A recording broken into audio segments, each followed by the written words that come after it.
কেরানীগঞ্জের উপজেলা নির্বাচনের খবরাখবর জানিয়ে দিতে চাই। কেরানীগঞ্জের নতুন সোনাকান্দা সরকারি প্রাথমিক বিদ্যালয় কেন্দ্রে কিছুটা বিশৃঙ্খলা। সেখান থেকে আরো জানিয়েছেন সহকর্মী আবুল কালাম আজাদ। নতুন সোনাকান্দা সরকারি প্রাথমিক বিদ্যালয় কেন্দ্রে প্রথমে যে বিষয়টা দেখলাম সেটি হচ্ছে যে সকাল থেকে যে ৫-৭টি ভোট কেন্দ্র আমরা ঘুরে ঘুরে দেখছিলাম, তার মধ্যে সবচেয়ে বেশি ভোটারদের উপস্থিতি এই কেন্দ্রটিতে। এখানে প্রায় ৩,৪০০-র উপরে ভোটার রয়েছেন। সমস্যাটি হচ্ছে এরকম যে প্রিজাইডিং অফিসার আমাদেরকে জানিয়েছেন যে এই ৩,৪০০ ভোটারের জন্য তারা ৭টি বুথ তৈরি করা হয়েছে।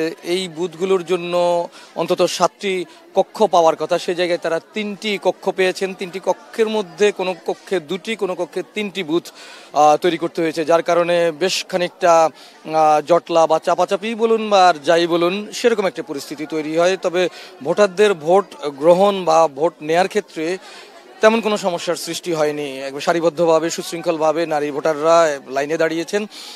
তাদের অনেকেই বলছেন যে আসলে একেবারেই সকালের দিকে এরকম একটি দীর্ঘ সারি ছিল না। তার কারণটি হচ্ছে যে তাদের রান্নাবান্না সহ পারিবারিক যেসব কাজ রয়েছে সেগুলো সেরে তারা এসছেন। অপরদিকে পুরুষ ভোটারদের লাইনে কিছুক্ষণ পরপরেই তারা পুরুষরা ভোট দিতে আসেন। তাদের সংখ্যাটা অনেকটা কম। এর মধ্যে প্রবীণ, বৃদ্ধ অথবা যারা একটু শারীরিকভাবে অক্ষম তাদের সংখ্যাটা একটু বেশি চোখে পড়ে।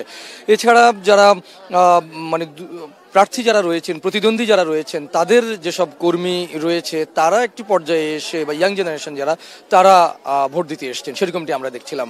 এই কেন্দ্রের সবচেয়ে একটি গুরুত্বপূর্ণ বিষয় ছিল যে একটা পর্যায়ে হাতাহাতির ঘটনা ঘটে। সেটি আমাদেরকে প্রিজাইডিং অফিসার নিশ্চিত করেছেন যে একজন দপ্তরির সঙ্গে বাইরের একজন বা কোনো একজন প্রার্থীর অথবা বহিরাগত কেউ একজন এসে কথা বিবাদে জড়ান। তার পরবর্তীতে আইন শৃঙ্খলা বাহিনীর সহযোগিতায় বিষয়টি সঙ্গে সঙ্গে সামাল দেওয়া সম্ভব হয়।